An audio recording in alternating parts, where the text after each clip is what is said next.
दोस्तों, तो आज की इस वीडियो में मैं आप लोगों के लिए tale of fighting god anime के 2 एपिसोड्स को एक्सप्लेन करने वाला हूँ। तो जैसा कि अब तक की कहानी में हम लोगों ने देख लिया कि यहाँ पर ग्रैंडपा डैफ पूरी की पूरी यान किंगडम की आर्मी को अकेले ही रोकने की कोशिश कर रहा था। साथ ही साथ हमें उनकी बैक स्टोरी भी जानने को मिलती है, जहाँ नेशन मास्टर उससे पेंटिंग सेज के नाम से जानते थे और साथ ही साथ वो उन्हें बहुत ही अच्छे से एडमायर करते थे, क्योंकि पेंटिंग सेज वाकई में काफी ज्यादा ताकतवर था। उसने अपने 18 लेयर हेल पेंटिंग का इस्तेमाल करते हुए यहाँ पर मिलियंस ऑफ यान किंगडम के सोल्जर्स को जान से मार डाला। लेकिन नेशन मास्टर अपनी आर्मी को उस पेंटिंग से निकलने का सोल्यूशन बता देते हैं, जिस टेक्निक का इस्तेमाल करते हुए मास्टर जियान अपने सारे के सारे सोल्जर्स को 18 हेल पेंटिंग से निकालकर बाहर ले गया। जबकि सिर्फ यही नहीं बल्कि नेशन मास्टर ने 3 मिलियन सोल्जर की एक और सीक्रेट आर्मी भी तेजी के साथ ज़ोंगलम ड्रैगन सिटी की तरफ रवाना कर दी थी, जिसके बारे में ग्रैनी को मालूम हो चुका था और वो जल्द से जल्द इस बारे में विलेज चीफ को भी रिपोर्ट कर देना चाहती थी। दूसरी तरफ हम देखते हैं कि विलेज चीफ बाकी के सारे ग्रैंडपास के साथ मिलकर यहाँ सिटी गेट पर यान किंगडम की आर्मी का इंतजार कर रहा था, ताकि वो उन्हें सिटी गेट पर अंधेरा होने तक रोक सके, क्योंकि अंधेरा होने के बाद वो यहाँ पर यान किंगडम को पूरी तरीके से खत्म कर पाएंगे। अब आगे तो नेक्स्ट एपिसोड की शुरुआत यहाँ पर बिल्कुल उसी सीन से शुरू होती है, जहाँ पर हम देखते हैं कि यान किंगडम की आर्मी ज़ोंगलम ड्रैगन सिटी के गेट तक पहुँच चुकी थी, मगर साथ ही साथ रात होने की वजह से अंधेरा भी काफी तेजी के साथ उन्हीं की तरफ आता जा रहा था, जो देखकर किन्मू हैरान होते हुए कहता है कि आखिर ये सब क्या है। आज से पहले मैंने डार्कनेस के पोछने के बाद भी इतनी रोशनी कभी नहीं देखी, आखिर ये सब क्यों हो रहा है। इवन की दूसरी तरफ ग्रैंडपा बुचर को भी कुछ समझ नहीं आ रहा था। उसे यान किंगडम के सोल्जर्स के पीछे एक चमकती हुई रोशनी देखने को मिलती है, जिसे देखते हुए वो कह रही थी कि मैं डाजू कॉन्टिनेंट में कई अरसे से रह रहा हूँ, लेकिन मैंने अपनी जिंदगी में पहली बार इस चमकती हुई रोशनी को देखा, आखिर ये क्या है। दूसरी तरफ हम देखते हैं कि मास्टर जियान भी उस रोशनी को देखकर सरप्राइज हो गए थे। वो हैरान होते हुए कहते हैं कि आखिर ये डाजू कॉन्टिनेंट में हमें और कितने ज्यादा सरप्राइज देखने को मिलेंगे। अब ये आखिर किस तरह की मैजिक का इस्तेमाल हो रहा है। ये रोशनी किसी सूरज की तरह चमक रही थी, जो कि अंधेरे को खुद से दूर कर रही है। किन्मू और बाकी सब लोग काफी ज्यादा गौर से उस रोशनी की तरफ देखते जा रहे थे। अचानक कुछ लोगों ने चिल्लाना शुरू कर दिया कि वो तो एक बहुत बड़ी शिप है, जो सुनकर किसी को भी अपने कानों पर यकीन नहीं आ रहा था। लेकिन ग्रैंडपा मास्क जवाब देते हुए कहते हैं कि इसका मतलब कि लेजेंडरी कहानियां बिल्कुल सच्ची थी, ये शिप सच में एग्जिस्ट करती है। किन्मू भी यहाँ पर उनकी बातें सुनकर ग्रैंडपा मास्क से सवाल करते हुए कहते हैं कि आखिर आपके कहने का मतलब क्या है, कहीं ये शिप हम लोगों के लिए खतरा तो नहीं। किन्मू के सवाल का जवाब ग्रैंडपा मास्क के पास तो नहीं था, क्योंकि खुद उन्होंने अपनी जिंदगी में ये शिप पहली बार देखी थी। दूसरी तरफ विलेज चीफ हैरान होते हुए कह रहा था कि वो सब तो ठीक है, लेकिन आखिर ये शिप इस वक्त यहाँ पर क्यों आई है। विलेज चीफ के ये कहते साथ ही हम लोगों को स्टोन से बनी हुई वो जायंट शिप देखने को मिली, जो कि जैसे जैसे पास आती जा रही थी उतना ही उसका साइज बढ़ता जा रहा था। इतनी बड़ी शिप को देखकर तो सब लोग ही हैरान दिखाई दे रहे थे। सबसे बड़ी हैरानगी वाली बात तो ये थी कि शेयर शिप के पैर दिख रहे हैं, जो देखकर तो यहाँ पर मौजूद लोग और भी ज्यादा घबरा चुके थे। साथ ही साथ उस शिप से काफी ज्यादा गर्माहट निकल रही थी, जिसकी वजह से यान किंगडम के एयरशिप्स उसके पास नहीं जा पा रहे, क्योंकि उन पर आग लग रही थी। और साथ ही साथ हमें देखने को मिलता है कि असल में उस एयरशिप की टांगे नहीं बल्कि वो जायंट्स ने उठाई हुई है, जो जायंट साइज में काफी ज्यादा बड़े और दिखने में काफी ज्यादा खौफनाक थे। किन्मू यहाँ पर ये सब देखते हुए हैरान होकर कह रहा था कि इतनी बड़ी एयरशिप यान किंगडम वाले तो नहीं बना सकते, तो आखिर इस शिप को बनाया किसने होगा। दूसरी तरफ हम देखते हैं कि वो बड़ी सी जायंट शिप अपने पीछे एक बहुत बड़े सूरज को भी खींचती हुई यहीं पर लेकर आ रही थी, जिस आर्टिफिशियल सूरज से निकलने वाली गर्माहट और रोशनी काफी ज्यादा खतरनाक थी। इसी वजह से यान किंगडम के कई सारे एयरशिप्स डिस्ट्रॉय हो गए और मजबूरन उनकी सारी की सारी आर्मी को यहाँ वहाँ बिखरना पड़ा, ताकि वो खुद की जान बचा सके।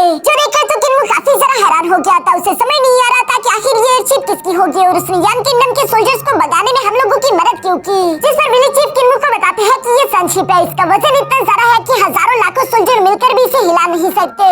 लेजेंडरी कहानियों में ऐसा कहा जाता है कि सनशिप के टोटल 24 पैर है। मैं भी इस बात को सच समझता रहा, लेकिन चूंकि आज मैं इसे खुद अपनी आंखों से देख चुका हूँ, तो मैं समझ गया कि असल में उसके पैर नहीं बल्कि 12 जायंट्स ने उसे उठाकर रखा हुआ है। जो सुनकर किन्मू यहाँ पर उस जायंट शिप के साथ बंधे हुए उस सूरज के बारे में भी सवाल करता है कि आखिर वो बड़ा सा सूरज क्या है। इस पर ग्रैंडपा म्यूट इशारों से बाकी सब लोगों को कुछ बताते हैं, जिस पर ग्रैंडपा माँ जवाब देते हुए कह रहे थे कि हाँ तुमने बिल्कुल सही कहा, ये कोई सूरज नहीं बल्कि एक बहुत ही कीमती ट्रेजर है, जिसका इस्तेमाल करते हुए डार्कनेस और डीमंस को दूर रखा जाता है। इस चमकते हुए सूरज जैसे ट्रेजर को खुद गॉड्स ने डाजू कॉन्टिनेंट में अंधेरे के आने से पहले बनाया था।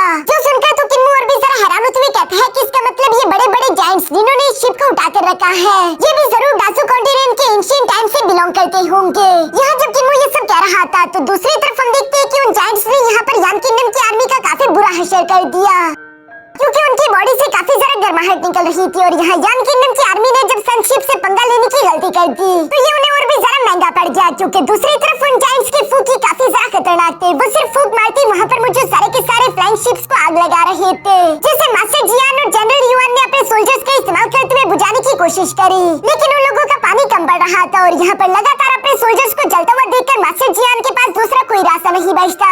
वो अपने सोल्जर्स को ऑर्डर देते हुए कहता है कि सनशिप से दूर हटो जब तक तुम लोगों को न्यू ऑर्डर्स नहीं मिल जाते। मास्टर जियान की ये बात सुनते ही वहाँ पर मौजूद यान किंगडम के जितने बचे हुए सोल्जर्स थे वो फौरन के फौरन सनशिप से दूर जाने लगे। दूसरी तरफ दूर यहाँ यान किंगडम में मौजूद मास्टर गुली ने भी ये सब देख लिया था और वो झटका खाते हुए कहते हैं कि ये क्या है, ये सब कैसे मुमकिन है। ऐसा लग रहा है जैसे कि कोई छोटी सी चूंटी एक बड़े से पहाड़ का मुकाबला कर रही हो। इस तरह तो हमारे सोल्जर कभी भी उस बड़ी सी जायंट शिप को नहीं हरा सकते और हम लोग कभी भी जंग को नहीं जीत पाएंगे। अब हम क्या करें? दूसरी तरफ हम देखते हैं कि निशिन मास्टर भी ये सब होता हुआ देख रहा था और उसने लेजेंडरी कहानियों में सनशिप के बारे में सुना था, जिसे देखते हुए वो कहता है कि आज इस सनशिप के सूरज को चमकता हुआ अपनी आंखों के सामने देखकर मैं ये बता सकता हूँ कि ये सनशिप वाकई में काफी एक्स्ट्रा ऑर्डिनरी है, जिसे अंधेरे से पहले डासू कॉन्टिनेंट पर मौजूद रहने वाले गॉड्स ने मिलकर बनाया था। और इस एयरशिप के ऑरा को महसूस करते हुए मैं बता सकता हूँ कि उस एयरशिप पर एक गॉड इस वक्त भी मौजूद है। पीछे की तरफ किन्मो ने भी यहाँ पर यही सेम चीज महसूस कर ली थी कि कोई न कोई तो सनशिप के ऊपर मौजूद है, जिसके बारे में विली चीफ किन्मो को बताते हैं कि कहानियों में ऐसा मैंने सुना है कि गॉड्स का एक ग्रुप हुआ करता था जिनके पास ही सिर्फ इतनी पावर थी कि वो इस ट्रेजर वाले सूरज को चमका सके।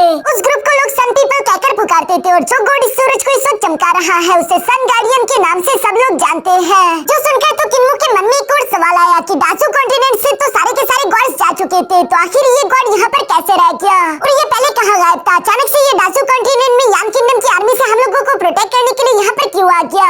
यहाँ किन्मो जब ये सब सोच रहा था तो दूसरी तरफ निशिन मास्टर भी ये सब नजारा देखते हुए कहते हैं कि गॉड्स अभी भी डासू कॉन्टिनेंट में रहते हैं। इसका मतलब कि अभी भी हमारे यान किंगडम पर डिवाइन डिग्री लागू होती है जिसे हम लोग नहीं हटा सकते। यही सब सोचते हुए निशिन मास्टर पीछे की तरफ पलटते हुए मास्टर गुली को ऑर्डर देते हुए कहता है कि अपने सारे के सारे सोल्जर्स को वापस बुला लो और साथ ही साथ ऑर्डर जारी कर दो कि अगले 50 साल तक कोई भी डासू कॉन्टिनेंट पर हमला नहीं करेगा। ये सुनकर यहाँ पर निशिन मास्टर के सारे जनरल तो काफी सारा हैरान हो गए थे, लेकिन निशिन मास्टर को कुछ ऐसा मालूम था जो कि इन जनरल्स को मालूम नहीं। निशिन मास्टर उनसे कहता है कि फिक्र मत करो, ये सब कुछ टेम्परेरी है क्योंकि सन गार्डियन ज्यादा देर तक जिंदा नहीं रहेगा। जब तक सन गार्डियन है हम लोग डासू कॉन्टिनेंट को जीत नहीं सकते, लेकिन एक बार सन गार्डियन वाला वो गॉड मर जाए उसके बाद यहाँ पर डासू कॉन्टिनेंट के लोगों को बचाने वाला पीछे कोई भी नहीं बचेगा, यानी कि 50 साल बाद डासू कॉन्टिनेंट हमारा होकर ही रहेगा। इसी के साथ हम देखते हैं कि निशिन मास्टर के ऑर्डर को जारी कर दिया गया, जिसे सुनते ही यान किंगडम के जितने भी सोल्जर्स थे वो फौरन से रिट्रीट करने लगे। ये देखकर तो जनरल किंग भी सरप्राइज हो गया था, इवन कि प्रिंसेस यूजी को भी कुछ समझ नहीं आ रहा, लेकिन चूंकि ये निशिन मास्टर का ऑर्डर है तो इन सब लोगों को मानना पड़ता है और ये सब लोग डासू कॉन्टिनेंट से वापस से यान किंगडम की तरफ रवाना हो गए। जहाँ यान किंगडम के सोल्जर्स को वापस की तरफ जाता हुआ देखकर विली चीफ कहता है कि इसका मतलब कि निशिन मास्टर ने हार मानने का फैसला कर लिया। अब हमें यहाँ पर मौजूद ड्रैगन पिलर्स को डिस्ट्रॉय करने की कोई जरूरत नहीं, बुचर अपने ब्लेड इंटेंट को वापस ले लो। जो सुनकर ग्रैंडपा बुचर मुस्कुराते हुए बिल्कुल ऐसे ही कहते हैं। साथ ही साथ वो अफसोस के साथ कह रहे थे कि वैसे मुझे काफी सारा अफसोस होगा कि मैं दुनिया के दो सबसे ज्यादा बेस्ट सोर्समैन को आपस में फाइट करते हुए नहीं देख पाया, लेकिन कोई बात नहीं। ये कहते साथ ही वो फौरन से अपने ब्लेड्स को बाहर की तरफ निकालते हुए कहता है कि क्यों ना हम इस सनशिप पर हमला करते वहाँ पर मौजूद गॉड से फाइट करें, ये बहुत ही मजेदार होगा। यहाँ पर ग्रैंडपा बुचर को इस तरह पागल वाली बातें करता हुआ देखकर ग्रैंडपा जी और ग्रैंडपा म्यूट तो फौरन उसे पकड़ते हुए कहते हैं कि क्या तुम पागल हो चुके हो? अगर तुमने उस सनशिप पर जाने की गलती की तो तुम्हारी ये बाकी की बॉडी भी नहीं बचेगी। ये सीन वाकई में काफी फनी लग रहा था। दूसरी तरफ विली चीफ यहाँ पर किन्मो को बताते हैं कि मुझे ग्रैविसी को बताना होगा कि दुश्मनों ने हार मान ली है, सब कुछ नॉर्मल हो गया, तुम यहीं पर मेरा इंतजार करो। जो सुनकर किन्मो बिल्कुल ऐसे ही करता है, बल्कि वो सनशिप की तरफ देखते हुए कह रहा था कि आखिर एंशिएंट टाइम्स का एरा पता नहीं कैसा होगा, क्योंकि कोई स्टोन से बनी हुई इतनी बड़ी सी एयरशिप को कैसे बना सकता है। साथ ही साथ इन लोगों ने तो सूरज जैसे एक आर्टिफैक्ट को भी बना दिया, ये वाकई में कमाल का है। किन्मो भी यहाँ पर ये सब कह ही रहा था तभी अचानक उसके लॉकेट ने काफी तेजी के साथ चमकना शुरू कर दिया, जिसकी वजह से सन गार्डियन की नजर किन्मो की लॉकेट पर पड़ जाती है। इसलिए वो यहाँ पर अपनी एयरशिप को लेकर धीरे से किन्मो की तरफ बढ़ते हुए कह रही थी कि तुम्हारा ये जेट पेडेंट ये बहुत ही अजीब है, साथ ही साथ इससे निकलने वाला ऑरा काफी ज्यादा एक्स्ट्रा ऑर्डिनरी है। यहाँ सन गार्डियन को अपने सामने देखकर तो किन्मो हैरान होते हुए कह रहा था कि ये सन गार्डियन गॉड तो काफी ज्यादा लंबा है, मगर साथ ही साथ वो सन गार्डियन से सवाल करते हुए कहता है कि क्या आपने मेरे जेट पेडेंट को पहचान लिया, इसके बारे में क्या आप मुझे कुछ बता सकते हो? जो सुनकर वो सन गार्डियन यहाँ पे सनशिप पर मौजूद खुद के ग्रैंडपा से कहती है कि ग्रैंडपा क्या आप इस लड़की को ऊपर ले आओगे ताकि मैं इससे बात कर सकूं? सन गार्डियन की ये बात सुनकर वहीं पर मौजूद एक जायंट ग्रैंडपा यहाँ पर मौजूद नीचे के जायंट्स को ऑर्डर देते हुए कहता है कि इस लड़के को ऊपर की तरफ ले आओ। जो सुनकर वो जायंट बिल्कुल ऐसे ही कहता है, उसने अपना हाथ यहाँ किन्मो के सामने रख दिया था, जिस पर किन्मो जंप करते हुए फौरन से सनशिप की तरफ बढ़ने लगा। ये देखकर ग्रैंडपा बुचर को तो काफी ज्यादा गुस्सा रहा था कि आखिर इन लोगों की हिम्मत कैसी हुई, लगता है कि ये लोग मरना चाहते हैं, जो कि ये लोग मेरे विलेज के बच्चे को चुरा रहे हैं। मगर विलेज पर ग्रैंडपा बुचर से कहता है कि शांत हो जाओ, वो लोग किन्नू को नुकसान नहीं पहुंचाना चाहते। विली चीफ की बात बिल्कुल सही थी। दूसरी तरफ हम देखते हैं कि वो जायंट यहाँ पर किन्नू को अपने सनशिप के ऊपर ले आते हैं। जहाँ शिप के ऊपर आते ही किन्नू देखता है कि सन गार्डियन ने अपने आसपास 2 पिलर्स को पकड़ कर रखा हुआ था और जैसे ही सन गार्डियन ने उन दोनों पिलर्स को छोड़ दिया तो उसकी बॉडी श्रिंक होने लगी, जिससे किन्नू को समझ आ जाता है कि सन गार्डियन को अपनी ताकत इसी दोनों पिलर्स से मिलती है। और सिर्फ यही नहीं बल्कि हमें जानने को मिलता है कि सन गार्डियन तो असल में एक लड़की है जो कि किन्नू की ही एज की थी, जिसे देखकर किन्नू हैरान होते हुए कह रहा था कि क्या ये छोटी सी बच्ची सन गार्डियन है और आखिर ये लड़की इतनी ज्यादा थकी हुई क्यों दिखाई दे रही है। किन्नू की ये बात बिल्कुल सच थी। वो लड़की इस वक्त बहुत ही ज्यादा तकलीफ में है, जो कि अपने पैरों को लावा से बाहर निकाल रही थी। इस प्रोसेस में उसे बहुत ही ज्यादा पेन हो रहा था। किन्नू यहाँ पर ये सब अपनी आंखों के सामने देखकर कहता है कि सनशिप वाकई में काफी ज्यादा अजीब है। तभी अचानक वो क्यूट सी लड़की यहाँ पर किन्नू को देखकर उसे अपनी तरफ आने को इशारा करती है, जो सुनकर किन्नू बिल्कुल ऐसे ही करने लगा। वो यहाँ बिना डरे उन सारे के सारे जायंट्स के बीच में से गुजरते हुए धीरे धीरे उसी लड़की की तरफ आने लगता है। जहाँ किन्नू जब उस लड़की के पास पहुंचा तो हम देखते हैं कि यहाँ वो लड़की अपने ग्रैंडपा से किसी और लैंग्वेज में बात कर रही थी, जिस लैंग्वेज को किन्नू नहीं समझ पा रहा था।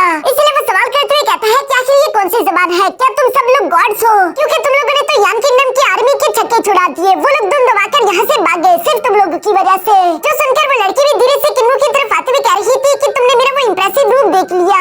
इस सब ताकत के लिए मुझे इस सनशिप का शुक्रिया अदा करना चाहिए, क्योंकि अगर ये सनशिप ना होता तो मैं कभी भी उतनी ताकतवर ना हो पाती। मगर मैं तुम्हें एक राज की बात बताऊं कि मैं कोई गॉड नहीं हूँ, बल्कि मैं जब इस सनशिप के साथ खुद को मर्ज कर लूं तब मेरे पास गॉड्स की पावर आ जाती है, जिन पावर्स का इस्तेमाल करते हुए मैं दासू कॉन्टिनेंट से बुरे लोगों और बुराइयों को भगा देती हूँ। वैसे तुम मेरे उस रूप को देखकर घबरा तो नहीं गए थे? जो सुनकर किन्नू जवाब देते हुए कहता है कि ज्यादा नहीं, बस थोड़ा सा।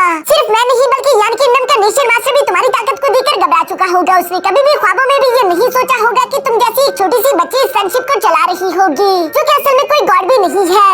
जो सब सुनकर तो वो लड़की भी मुस्कुराने लगी। तभी अचानक किन्नू सवाल करते हुए कहता है कि वैसे ये सब कुछ छोड़ो, जब तुम मेरी तरफ देख रही थी तब तुमने मेरे जेड पेडेंट के बारे में कुछ कहा था। किन्नू के सवाल पर वो लड़की यहाँ किन्नू को बताती है कि मुझे मेरे ग्रैंडपा से मालूम हुआ कि ये जेड पेडेंट कोई नॉर्मल जेड पेडेंट नहीं है, बल्कि इस जेड पेडेंट पर बने हुए मंत्र काफी सारा अजीब है, जो कि किसी डिवाइन या फिर डिमोनिक या फिर ज़ेन मास्टर के बनाए हुए नहीं लग रहे, बल्कि इस जेड पेडेंट को देखकर ऐसा लग रहा है जैसे कि ये लैंड ऑफ नो वरीज से आया हो, जिस जगह में केयर फ्री विलेज काफी सारा मशहूर है। यहाँ पर ये सुनकर तो किन्नू को याद आया कि ग्रैनी सी ने किन्नू से कहा था कि जेड पेडेंट को हमेशा अपने पास रखना, क्योंकि ये बचपन से तुम्हारे साथ है। हो सकता है कि तुम्हें ये जेड पेडेंट तुम्हारी माँ ने पहनाया हो। जो सुनकर किन्नू अपने मन में सोचने लगा कि अगर ये जेड पेडेंट केयर फ्री विलेज से आया है तो इसका मतलब कि मेरे पेरेंट्स भी केयर फ्री विलेज में ही होंगे। तो सब सोचते हुए किन्नू यहाँ पर फौरन उस लड़की से सवाल करते हुए कहता है कि क्या तुम मुझे बता सकती हो कि वो केयर फ्री विलेज कहाँ पर होगा। किन्नू के सवाल पर वो लड़की भी जवाब देते हुए कहती है कि केयर फ्री विलेज एक बहुत ही ज्यादा मिस्टीरियस प्लेस है। ऐसा कहा जाता है जब दासू कॉन्टिनेंट में चारों तरफ डार्कनेस फैल जाए तो तभी सिर्फ केयर फ्री विलेज का दरवाजा ओपन हो सकता है।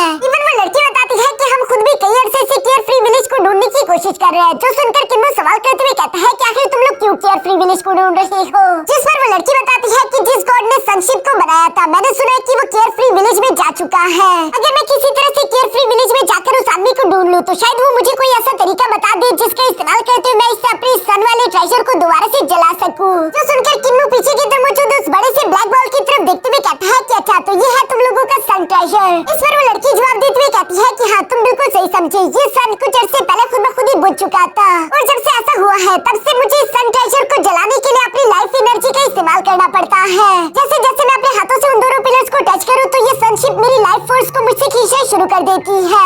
इसका इस्तेमाल करते हुए बेशक मैं इस सन ट्रेजर को जला तो पा रही हूँ, लेकिन ये मेरी लाइफ एनर्जी को लगातार कम कर रहा है। मेरा साइज धीरे धीरे छोटा होता जा रहा है। एक दिन तो मैं पूरी तरीके से खत्म होकर मर जाऊंगी, बिल्कुल मेरे फादर की तरह। उनकी मौत भी बिल्कुल इसी तरीके से हुई। यहाँ उस लड़की की ये सारी बातें सुनकर किन्नू को सच में उसके लिए बुरा लगा, क्योंकि वो लड़की वाकई में काफी कमजोर दिखाई दे रही थी। वो लड़की किन्नू को बताती है कि मुझे अपनी लाइफ एनर्जी को सैक्रिफाइस करना पड़ रहा है इस सूरज को जलाने के लिए, लेकिन अगर किसी तरीके से उस आदमी से हमारा राब्ता हो गया तो वो इस सूरज को दोबारा से जगाने में हमारी मदद कर सकता है। और एक बार ये सनशिप का सन ट्रेजर दोबारा से जलने लगा तो मेरी ताकत भी पहले से ज्यादा बढ़ जाएगी। ये सारी बातें सुनकर किन्नू कहता है कि सच में इस बड़े से सूरज को जगाने का काम तो सिर्फ एक गॉड ही कर सकता है। दूसरी तरफ लड़की यहाँ पर किन्नू की तरफ देखते हुए कहती है कि मुझे माफ कर देना, मैं तुमसे बातें करने में इतनी ज्यादा उलझ गई थी कि मैंने तुमसे खुद का इंट्रोडक्शन ही नहीं कराया। वैसे मेरा नाम है यान जिंग। जो सुनकर दूसरी तरफ किन्नू भी खुद का नाम बताता है, साथ ही साथ वो यान जिंग से कहता है कि तुम्हारा नाम काफी प्यारा है। जिस पर यान जिंग मुस्कुराती हुई कहती है कि हाँ ये नाम मेरे पेरेंट्स ने रखा था, इसका मतलब बनता है बहुत सारी आग, क्योंकि जब मैं पैदा हुई थी तो मेरी बॉडी में बहुत सारी फ्लेम एनर्जी थी और मेरी फ्लेम एनर्जी को देखकर हमारे क्लैन लीडर अक्सर कहा करते थे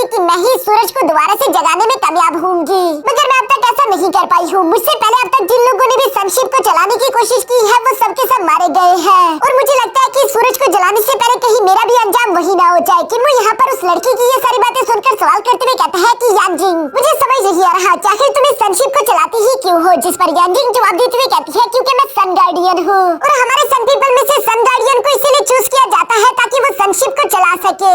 सिर्फ सन गार्डियन ही शिप को चलाते हुए सूरज को दोबारा से जगा सकते हैं। जिस सूरज का इस्तेमाल करते हुए हम लोगों ने डासू कॉन्टिनेंट को बाहर के लोगों और साथ ही साथ डीमन से बचाकर रखा हुआ है।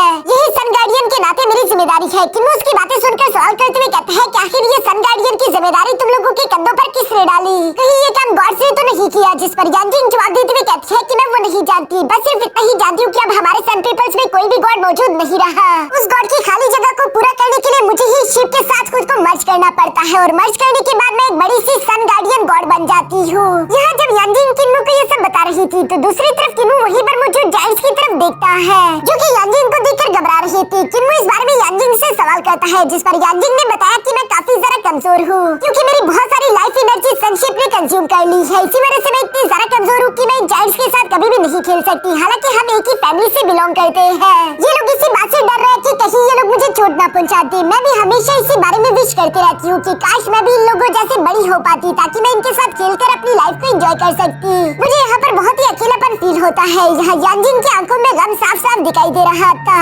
यांजिंग के ग्रैंडफादर को भी बुरा महसूस होता है। तभी अचानक दूसरी तरफ किन्मो थोड़ी देर सोचने के बाद यांजिंग से कहता है कि अगर किसी दिन फ्यूचर में मेरे पास ये एबिलिटी आई कि मैं केयरफ्री विलेज को ढूंढ पाया तो मैं तुमसे वादा करता हूँ कि मैं इस सूरज को जगाने में तुम्हारी मदद करूंगा ताकि तुम इस सनशिप से आजाद हो सको। किन्मो का ये प्रॉमिस सुनकर तो दूसरी तरफ यांजिंग भी काफी ज्यादा खुश हो जाती है और उसके चेहरे पर एक छोटी सी मुस्कान आ चुकी थी। वो किन्मो से सवाल करते हुए कहती है कि क्या तुम सच कह रही हो? क्योंकि अगर ऐसा हो गया तो मैं दोबारा से चल पाऊंगी, भाग पाऊंगी और अपने फैमिली के साथ खेल पाऊंगी क्योंकि ये सन ट्रेजर जलने के बाद मुझे काफी ज्यादा स्ट्रॉन्ग कर देगा। यहाँ पर यांजिंग और किन्मो के दरमियान इसी तरह की बातें चल ही रही थी। तभी अचानक वहाँ पर यांजिंग का ग्रैंडफादर आ जाता है जो कि अपने जायंट्स की लैंग्वेज में यांजिंग से कुछ कह रहा था। यहाँ ये सारी बातें सुनने के बाद वो किन्मो से कहती है कि अंधेरा चारों तरफ फैल चुका है, अब मुझे अपने ग्रैंडफादर के साथ जाकर उस अंधेरे के अंदर मौजूद डीमन से फाइट करना होगा। ये सब कहने के बाद यांजिंग यहाँ पर काफी कूल तरीके से ट्रांसफॉर्म होकर पूरी तरीके से सन गार्डियन में बदल जाती है। जहाँ सन गार्डियन में ट्रांसफॉर्म होने की वजह से हम देखते हैं कि उसके पीछे मौजूद सन ट्रेजर ने भी दोबारा से जलना शुरू कर दिया। साथ ही साथ जाने से पहले यहाँ पर यांजिंग किन्मो से कहती है कि अगर तुम मुझे कभी दोबारा से मिलना चाहो तो तुम्हें सी ऑफ स्टार्स के अंदर मौजूद सनवेल के पास आना होगा जहाँ पर तुम्हें मेरी सनशिप मिलेगी। ये सुनकर किन्मो चिल्लाते हुए यांजिंग को जवाब देते हुए कहता है कि हाँ मैं ये याद रखूंगा। मगर जब किन्मो ये सब कह रहा था तो दूसरी तरफ यांजिंग का ग्रैंडफादर भी कुछ बोल रहा था लेकिन वो जायंट्स की लैंग्वेज में बोलता है इसलिए किन्मो को कुछ भी समझ नहीं आया। इसके बाद किन्मो को यहाँ सनशिप से नीचे की तरफ उतार दिया जाता है और सनशिप वहाँ से चलने के लिए रवाना हो गई। किन्मो सनशिप को जाता हुआ नीचे से देख रहा था। साथ ही साथ वो हैरानगी के साथ सवाल करते हुए कहता है कि आखिर यांजिंग का ग्रैंडफादर क्या कह रहा था? मुझे समझ तो नहीं आया लेकिन उनकी आवाज में बहुत ही दुख महसूस हो रहा था। इसी बारे में किन्मो यहाँ पर विलेज चीफ से भी सवाल करते हुए कहता है कि आखिर गॉड्स डासू कॉन्टिनेंट को छोड़कर क्यों गए होंगे और मुझे ये समझ नहीं आ रहा कि जब गॉड्स ने खुद ही डासू कॉन्टिनेंट को छोड़ दिया है तो आखिर ये सन गार्डियन इस डासू कॉन्टिनेंट को अभी भी प्रोटेक्ट क्यों कर रही है? इस पर विलेज चीफ जवाब देते हुए कहता है कि सारे इंसानों की तरह हर एक गॉड भी बुरा नहीं होता। मुझे पूरा यकीन है कि एंशिएंट टाइम में यकीनन ऐसा कुछ न कुछ हुआ होगा जिसकी वजह से गॉड्स डासू कॉन्टिनेंट को अबैंडन करके जा चुके हैं। तुम इसके बारे में ज्यादा परेशान ना हो। अब यहाँ इसके बाद हम लोगों को कुछ घंटों बाद का सीन दिखाया जाता है जहाँ किन्मो अकेले अभी भी ड्रैगन पिलर पर बैठा हुआ था और वो डार्कनेस की तरफ देखते हुए अपने मन में यही सवाल करते हुए कह रहा था कि मुझे समझ नहीं आ रहा कि आखिर केयरफ्री विलेज का दरवाजा सिर्फ डार्कनेस के अंदर ही ओपन क्यों होता है। साथ ही साथ किन्मो के लिए सबसे बड़ा सवाल तो यही था कि आखिर वो केयरफ्री विलेज एग्जैक्टली कहाँ पर मौजूद होगा क्योंकि उसे डासू कॉन्टिनेंट का सारा मैप देखा है और केयरफ्री विलेज तो उसे कहीं पर भी दिखाई नहीं दिया। यकीनन वो इसलिए क्योंकि कोई भी डार्कनेस के अंदर नहीं जा पाया होगा और चूंकि कोई डार्कनेस के अंदर सर्वाइव भी नहीं कर सकता तो किसी को केयरफ्री विलेज के बारे में मालूम भी नहीं।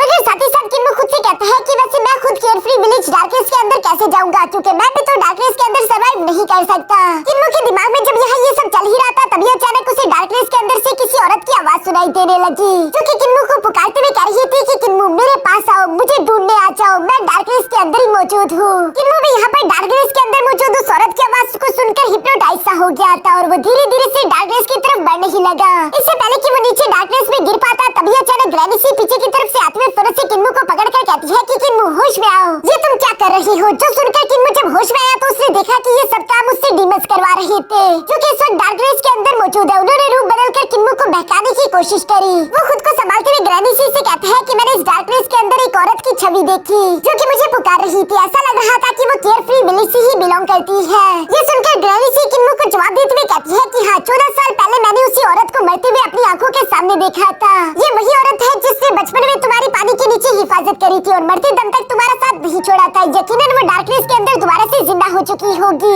ये डार्कनेस काफी जरा मिस्टीरियस है। मैं खुद तो इस डार्कनेस के बारे में ज्यादा कुछ नहीं जानती, लेकिन विलेज चीफ एक बार इस डार्कनेस के अंदर गए थे। वो यकीनन तुम्हें इसके बारे में बता पाएंगे। जो सुनकर किन्नू बिल्कुल ऐसा ही करता है। वो विलेज चीफ से यहाँ डार्कनेस के बारे में पूछने लगा, जिस पर विलेज चीफ बताते हैं कि आज से 400 साल पहले मैं डासू कॉन्टिनेंट में आया था। तब के टाइम मेरे हालात काफी ज्यादा बुरे थे। मैं इतना ज्यादा डिप्रेशन में था कि मैं मरना चाहता था। मैंने मरने की कई सारी कोशिशें की, लेकिन मुझे हर बार बचा लिया गया। मगर एक दिन जब मैं मरने के लिए डार्कनेस के अंदर कूद गया, मैं वहाँ डार्कनेस के अंदर मौजूद डीमंस पर चिल्ला रहा था कि वो आकर मेरी जान ले ले। जो सब सुनकर ग्रैंडपा मुस्कुराते हुए कहते हैं, फिर भी आप इतने ज्यादा ताकतवर थे कि वो डीमंस भी आपको जान से नहीं मार पाए। जिस पर विलेज चीफ मुस्कुराकर जवाब देते हुए कहते हैं कि हाँ, तुमने सही कहा, लेकिन वो डार्कनेस बहुत ही ज्यादा अजीब जगह थी, क्योंकि जैसे जैसे मैं उस डार्कनेस के अंदर गहराई में बढ़ता गया, अचानक से मैं एक ऐसी जगह पर पहुंच चुका था जहाँ पर वो सारी की सारी डार्कनेस कई सारे लेयर में बढ़ चुकी थी। हर एक लेयर में मुझे एक अलग ही दुनिया दिखाई दे रही थी। ऐसा लग रहा था जैसे कि कई सारी दुनिया एक दूसरे के साथ मर्ज हो चुकी हो। जो सुनकर ग्रैंडपा से विलेज चीफ से सवाल करते हुए पूछते हैं कि क्या आप वो सीन थोड़ा और क्लियरली बता सकते हैं।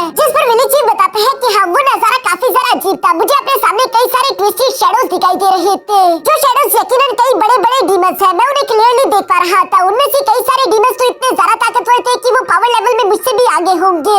साथ ही साथ वो शैडोज यहाँ पर मुझे इशारा करते हुए खुद की तरफ बुला रहे थे, जो कि मेरे मरने का सही तरीका था। लेकिन तब मुझे तुम लोगों की याद आई और मुझे एहसास हुआ कि मेरे कंधों पर कितनी ज्यादा बड़ी जिम्मेदारी है। मैं अपनी जिम्मेदारियों से भाग नहीं सकता। मुझे तुम लोगों की हिफाजत करनी होगी और इसी वजह से मैं अपनी जिम्मेदारी के कारण मरने के इरादे को त्याग कर डार्कनेस से वापस से बाहर निकल आया। ये सारी बातें सुनकर ग्रैनी सी विलेज चीफ के पास आते हुए कहती है कि किन्नू ने यहाँ पर उस डार्कनेस के अंदर एक शैडो देखी। यकीनन वो भी उन बाकी के शैडोज की तरह ही होगी जिनसे पहले आपकी मुलाकात हुई है। विलेज चीफ बताता है कि हाँ, मैं उस दुनिया को डार्क रेल्म जबकि साथ ही साथ इस दुनिया को ब्राइट रेल्म कहकर पुकारता हूँ, क्योंकि ये दुनिया दोनों ही एक दूसरे से कई ज्यादा अलग है। दिन होने पर डासू कॉन्टिनेंट में ब्राइट रेल्म एक्टिवेट हो जाता है, जबकि रात होने पर डार्क रेल्म एक्टिवेट होता है। और अगर उस सन गार्डियन ने किन्नू से कहा है कि तुम्हें केयरफ्री विलेज अंधेरे के अंदर मिलेगी, तो यकीनन केयरफ्री विलेज डार्क रेल्म के अंदर मौजूद है। जो सब सुनते हुए किन्नू यहाँ पर अपने जीन पीरियड की तरफ देखते हुए कह रहा था कि मुझे समझ नहीं आ रहा। मेरे केयरफ्री विलेज वाले लोग इतने ज्यादा ताकतवर है कि उन लोगों ने सनशिप जैसी एक बहुत ही खतरनाक बीस्ट शिप बना दी, जो कि खुद अंधेरे से फाइट करती है। लेकिन फिर भी मेरे केयरफ्री विलेज वाले लोग डार्कनेस के अंदर किसी मॉन्स्टर की तरह छुप कर बैठे हुए हैं। ये सब कहते हुए किन्नू के मन में सिर्फ एक ही सवाल चल रहा था कि केयरफ्री विलेज वाले लोग गॉड्स होंगे या फिर डीमंस। तो सब सोचते हुए किन्नू को उसी पुराने डीमन की बातें याद आ जाती है, जिसने किन्नू से कहा था कि तुम और मैं बिल्कुल सेम है, हम दोनों ही डीमंस हैं। तब के टाइम तो किन्नू ने इस बात का भरोसा नहीं किया था, लेकिन इस वक्त किन्नू खुद से सवाल करते हुए कहता है कि आखिर मैं हूँ क्या। यहाँ किन्नू को इस कश्मकश में देखकर विलेज चीफ किन्नू से कहता है कि मैं तुम्हें उस अंधेरे के अंदर मौजूद डार्क रेल्म में लेकर जाऊंगा ताकि तुम केयरफ्री विलेज को ढूंढ सको। विलेज चीफ की ये बात सुनकर तो सब लोग ही शॉक हो गए थे। ग्रैनी सी विलेज चीफ से कहती है कि आप बेशक बहुत ही ज्यादा ताकतवर हो, लेकिन फिर भी वहाँ पर कई सारे ऐसे पावरफुल शैडोज थे जो कि आपकी जान ले सकते थे। दूसरी तरफ किन्नू का तो वहाँ पर सर्वाइव करने का सवाल ही पैदा नहीं होता। आखिर आप ये क्या कह रही हो। जिस पर विलेज चीफ जवाब देते हुए कहते हैं कि फिक्र मत करो, इन पिछले 400 साल में मैं पहले से काफी ज्यादा ताकतवर हो चुका हूँ। अब मुझे वो अंधेरा ज्यादा नुकसान नहीं पहुँचा पाएगा और किन्नू का भी मैं अच्छे से ध्यान रखूंगा। जो सुनकर तो सब लोगों को ये बात माननी ही पड़ती है। दूसरी तरफ सीन शिफ्ट होकर यान किंगडम की आर्मी पर आ गया था, जो कि वापस से लौट आई थी। मास्टर जियान तो काफी ज्यादा शर्मिंदा दिखाई दे रहे थे। वो नेशन मास्टर से माफी मांगते हुए कहते हैं कि ये मेरी गलती है जो मैं डासू कॉन्टिनेंट पर कब्जा नहीं कर पाया। लेकिन नेशन मास्टर जवाब देते हुए कहते हैं कि नहीं, ये सब कुछ सिर्फ डिवाइन डिग्री की वजह से हुआ। डिवाइन डिग्री की वजह से इस वक्त हम डासू कॉन्टिनेंट पर हमला नहीं कर सकते और उन्हें 50 साल मिल गए। लेकिन मैं यान किंग वादा करता हूँ कि एक न एक दिन डासू कॉन्टिनेंट हमारा होकर ही रहेगा। इसके बाद सीन शिफ्ट होकर यहाँ ज़ियोंगलुंग ड्रैगन सिटी पर भी आ जाता है, जहाँ पर हम देखते हैं कि जनरल किन यहाँ प्रिंसेस यूजी से कह रहा था कि हमारी आर्मी वापस लौट चुकी है। हम लोगों को भी जल्द से जल्द डासू कॉन्टिनेंट को छोड़कर वापस अपने यान किंगडम लौट जाना चाहिए। लेकिन प्रिंसेस यूजी मना करते हुए कहती है कि जाने से पहले मैं किसी से मिलना चाहती हूँ, जो किसी को और नहीं बल्कि किन्नू था। नेक्स्ट मॉर्निंग हम देखते हैं कि प्रिंसेस यूजी यहाँ किन्नू से मुलाकात करती है, जिससे वो कह रही थी कि तुम काफी ज्यादा टैलेंटेड हो। इस डासू कॉन्टिनेंट में रहते हुए तुम्हारा टैलेंट जाया हो रहा है। तुम्हें बाहर की दुनिया जाकर देखनी चाहिए, वहाँ पर तुम्हारे टैलेंट की बहुत ही कदर होगी। तुम इस गरीब सी जगह को छोड़कर मेरे साथ यान किंगडम क्यों नहीं चले जाते। प्रिंसेस यूजी की ये बात सुनकर तो वहाँ पर मौजूद डीमन कल्ट के जितने भी लोग थे वो सबके सब शॉक हो गए। साथ ही साथ वो लोग किन्नू के जवाब का बेसब्री से इंतजार करने लगे, जहाँ किन्नू जवाब देते हुए बताता है कि मैं बचपन से इसी डासू कॉन्टिनेंट में बड़ा हुआ। बेशक यहाँ के लोग काफी ज्यादा गरीब है, लेकिन फिर भी मुझे ये जगह पसंद है और मैं यहीं पर रहना चाहता हूँ। पर दूसरी तरफ प्रिंसेस जूजी लगातार किन्मू को अपने साथ यान किंगडम चलने के लिए मनाती जा रही थी, जिसमें किन्मू को अपने डीमन कल्ट का पिछला लीडर याद आ गया और वो मास्टर ली को याद करते हुए कहता है कि ठीक है प्रिंसेस जूजी, एक न एक दिन मैं तुम्हारे यान किंगडम जरूर आऊंगा और मैं तुमसे भी आकर मुलाकात करूंगा, लेकिन वो दिन आज नहीं है क्योंकि मेरे ग्रैंडफादर्स काफी ज्यादा स्ट्रिक्ट है। असल में मेरे हर एक ग्रैंडपा ने मेरे लिए एक स्पेशल टेस्ट रखा है जिसे मुझे पास करना होगा, और तुम तो जानती ही हो कि मेरे टोटल 9 ग्रैंडपास है, यानी कि मुझे टोटल 9 टेस्ट पास करने होंगे, जिनमें से मैंने अभी तक कोई भी टेस्ट पास नहीं करा है। जब तक मैं वो 9 टेस्ट पास नहीं कर लेता तब तक मैं डाजू कॉन्टिनेंट को छोड़कर कहीं भी नहीं जा सकता। ये सब कहते हुए किन्मू अपने मन में सोचता है और वैसे भी मुझे पहले डार्क रेल में इंटर करना है ताकि मैं वहाँ पर अपनी केयर फ्री विलेज को ढूंढ सकूं। अब चूंकि किन्मू ने चलने से मना कर दिया था तो प्रिंसेस जूजी खड़ी होकर कहती है कि ठीक है, मैं यान किंगडम के सेंट्रल सिटी में तुम्हारा इंतजार करूंगी। और ये सब कहने के बाद प्रिंसेस जूजी वहाँ से जाने लगी, जहाँ किन्मू उसकी खुशबू को स्मेल करते हुए कहता है कि ये खुशबू जानी पहचानी लग रही है। जो कहते साथ ही वो फौरन अपने पास से वही सिल्क पाउच बाहर निकाल लेता है जो कि किन्मू को ग्रैंडपा जिया ने दिया था, और ग्रैंडपा जिया ने ये परफ्यूम वाला सिल्क पाउच तो 7 प्रिंस से चुराया था, वो भी उस एयरशिप के ऊपर, जो कि असल में कोई और नहीं बल्कि प्रिंसेस जूजी ही है। प्रिंसेस जूजी भी सिल्क पाउच को देखती पहचान कर कहती है कि ये तो मेरा है, ये आखिर तुम्हारे पास कहाँ से आया? जो कहते हैं प्रिंसेस जूजी अपना पाउच वापस लेने की कोशिश करती है, लेकिन किन्मू से वो पाउच वापस नहीं करता, बल्कि वो जवाब देते हुए कहता है कि अब ये परफ्यूम मेरा है, ये मुझे मेरे ग्रैंडपा जिया ने दिया, तो ये मैं तुम्हें वापस नहीं देने वाला। जो सुनकर तो प्रिंसेस जूजी मुंह बना लेती है, मगर फिर वो किन्मू से कहती है कि चलो ठीक है, इसके बदले तुम मुझे कुछ और चीज दे दो। जो सुनकर जब किन्मू सोचने लगा तो वो हैरान होते हुए कहता है कि मुझे एक बात समझ नहीं आई, ग्रैंडपा जिया ने तो ये परफ्यूम वाला सिल्क पाउच उस 7 प्रिंस से चुराया था ना, तो आखिर प्रिंसेस जूजी ऐसा क्यों बोल रही है कि ये सिल्क पाउच उसका है? थोड़ी देर यहाँ इसी तरह से अपने दिमाग के घोड़े दौड़ाने के बाद अचानक से किन्मू खड़ा होकर कहता है कि क्या तुम 7 प्रिंस हो? जिस पर प्रिंसेस जूजी क्यूट तरीके से मुंह बनाते हुए कहती है कि अब बोलो, क्या अब भी मैं तुम्हें गोलू मोलू और मोटी लग रही हूँ? जिस पर किन्मू एम्बैरेस होकर जवाब देते हुए कहता है कि जब तुमने उस तरह से अपने बाल बांधे हुए होते हैं तब तुम सच में थोड़ी गोलू मोलू लगती हो, लेकिन अब ऐसा नहीं है, मगर अगर तुमने दोबारा से अपने बाल वैसे ही बनाए तो तुम दोबारा से मोटी लगोगी। और ये कहते साथ ही किन्मू ने यहाँ पर प्रिंसेस जूजी पर हंसना शुरू कर दिया था, जो देखकर तो बाकी के सब लोग अपना सर पकड़ लेते हैं कि लोग लड़कियों के साथ फ्लर्ट करते हैं और ये देखो ये निकम्मा क्या कर रहा है, उसी लड़की का मजाक उड़ा रहा है जो लड़की यहाँ किन्मू के प्यार में पड़ चुकी है। किन्मू ही इस बात को समझ नहीं पा रहा। प्रिंसेस जूजी भी क्यूट तरीके से मुंह बना रही थी। थोड़ी देर में हम देखते हैं कि किन्मू यहाँ पर प्रिंसेस जूजी को देने के लिए अपने पास से एक बहुत बड़ा सा हैमर निकालकर उसके हवाले कर चुका, जिसे लेते हुए प्रिंसेस जूजी कहती है कि तुम एक लड़की को इतना बड़ा हैमर दोगे?